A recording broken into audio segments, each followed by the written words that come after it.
kalau tank itu rodanya beda sama mobil biasa ya. Lihat sahabat Steph tuh kayak gini nih. Kalau aku bawa pulang kayak gini, yang ada mogok di tengah. Kayaknya nih sahabat Steph. Dan juga ada tank-tanknya tuh sebelah sana.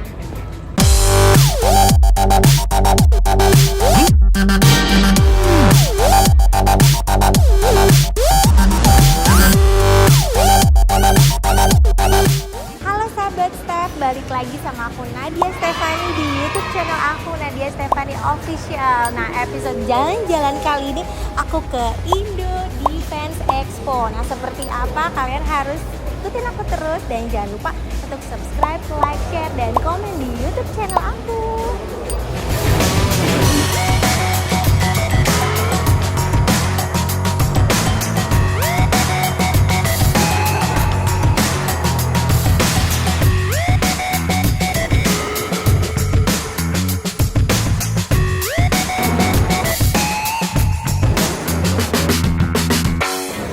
Kita ke counternya Rusia ya. Kita lihat meetingnya seperti apa.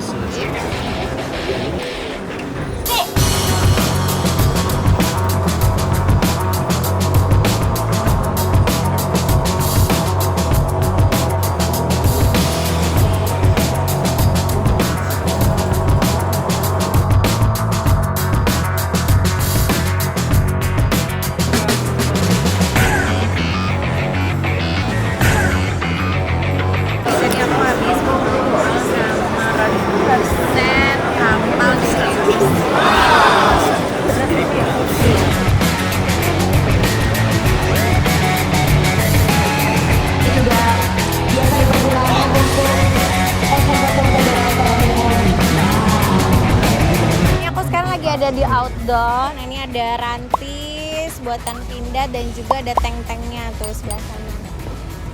Kayak gini. Nah, di sini juga ada roket launcher. Nah, ini masih dalam tahap uji coba dan ada juga di situ dapur lapangan.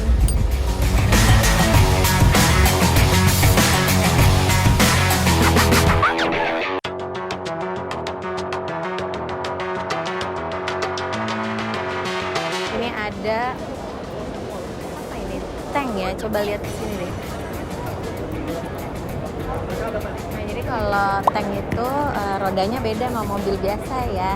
Sahabat Steph tuh kayak gini nih.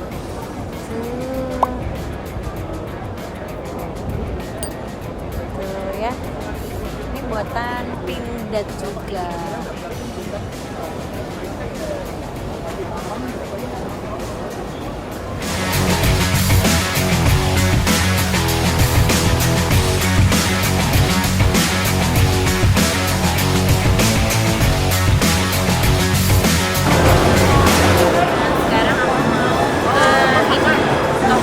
Ada pameran dari Serbia.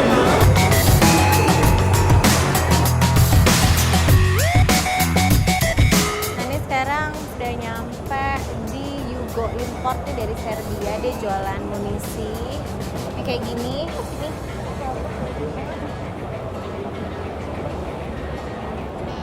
Ini juga ada rocket launcher. Ada juga kapalnya. Yuk nanti kita ngobrol-ngobrol yuk.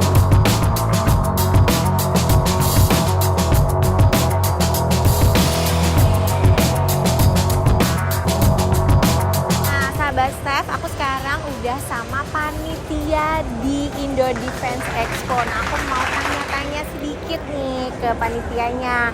Nah, Bapak bisa perkenalkan nggak sih? Nama saya Sena, sehari-hari saya di Komite Kebijakan Industri Pertahanan. Jadi yang ngurusin gimana supaya industri pertahanan kita semakin kuat dan semakin maju. Ya. Pak, boleh nggak sih cerita sedikit tentang Indo Defense Expo ini sebenarnya apa sih Pak? Dan dimulai sejak kapan nih diadakan pameran ini? Jadi Indo Defense Expo ini mulai terlaksana sejak tahun 2004. Oh, 2004. Nah, sekarang ini udah yang ke-9. Nah, jadi kenapa mesti ada Indo Defense Expo ini? Ini adalah salah satu sarana bagaimana memperlihatkan kepada negara luar bahwa Indonesia memiliki kemampuan pertahanan keamanan dari sisi alutsista.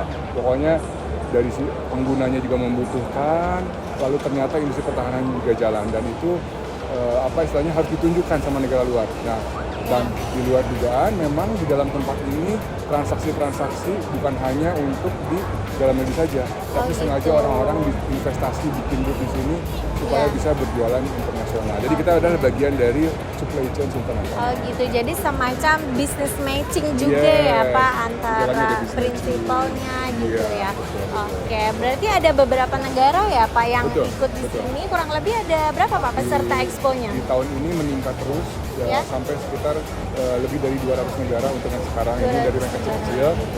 Dan dari target sekitar 800 peserta pameran, sekarang targetnya sudah mencapai 900 booth. 900 booth dan itu terdiri dari luar dan dalam negeri ya. Dari luar dan negeri. Dan kita dari pemerintah Indonesia dalam hal ini Kementerian Pertahanan itu memberikan insentif khusus buat industri pertahanan nasional supaya maju, dipersilakan untuk pameran di sini dengan diskon yang cukup besar. Wow. Ya, jadi banyak fasilitas untuk bagaimana supaya kita bisa memperlihatkan teknologi kita keluar.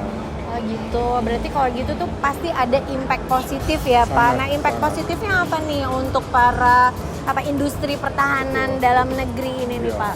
Yang paling utama adalah bagaimana kita bisa memperlihatkan ya, jadi ada deterrent effect sama orang luar bahwa Indonesia ternyata bisa bikin segala macam. Dan di sini tempat berkumpulnya teknologi pertahanan yang paling mutakhir, yang paling baru, sehingga industri pertahanan nasional itu melihat dan bekerja sama. Misalnya Mbak Steph punya industri pembuat baju, nah sekarang teknologinya udah baju militernya udah makin canggih nih. Nah, kita akan berkiblat dan bekerja sama dengan yang semakin canggih. Semakin canggih ya, jadi ada transfer of teknologi dari negara luar lain. ya. Dan negara lain sangat senang untuk diminta transfer teknologi. Jadi bukan, mereka senang. Kenapa? Karena Indonesia adalah pasar yang cukup. Oh iya, jadi sama seperti booth yang kita sedang berdiri ini juga dia udah produksi dalam negeri ya Pak ya. Kita di GeForce, ini ada Kapasitas Pertahanan Nasional yang membuat kendaraan dari banyak sekali kendaraan tempur yang dibuat. Oh iya. Oke Pak, ini pertanyaan terakhir nih Pak. Sebenarnya kalau Indo Defense Expo itu bisa untuk halayak umum atau memang khusus undangan sih Pak? Nah, kita dari tanggal 2 sampai tanggal 5, itu tanggal 2, 3, 4 itu hanya untuk bisnis. Hanya untuk bisnis. 2, 3, dan 4 ya? 2, 3, 4 itu bisnis. Jadi antara matching antara dari industri ke industri, dari government ke government, bagaimana deal dan melihat teknologi. Nah, khusus tanggal 5 itu buat umum. Boleh bawa anak kecil. Misalnya nggak bawa anak kecil, nah dengan berbayar tentunya.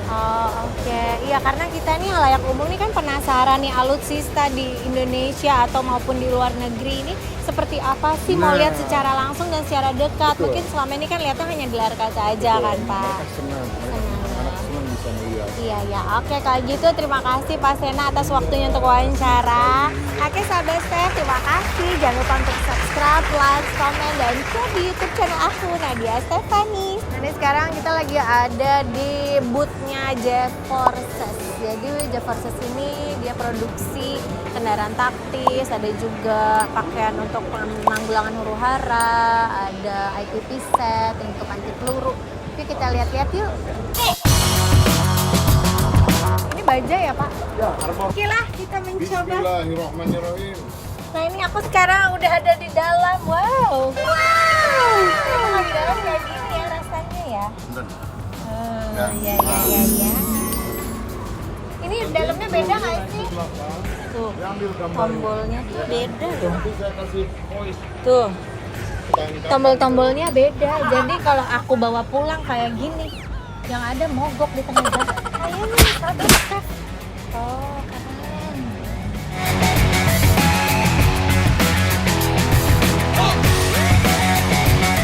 Jadi kondisi dalamnya kayak gini. Tuh, ini benar-benar military spec. Tuh, sampai belakang jadi pasukannya. Wow, keren banget ya bahwa Indonesia nih sebenarnya udah bisa memproduksi mobil anti peluru seperti ini. Dan ini bahannya kalau dari luar tuh dari baja.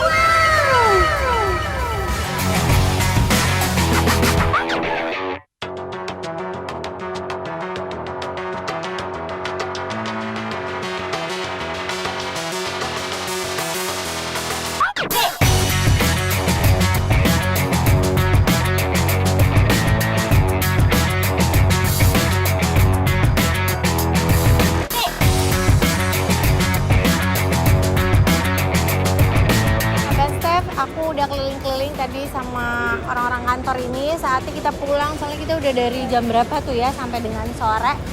Kalau untuk kalian yang halayak umum bisa nonton tanggal 5 November. Bye!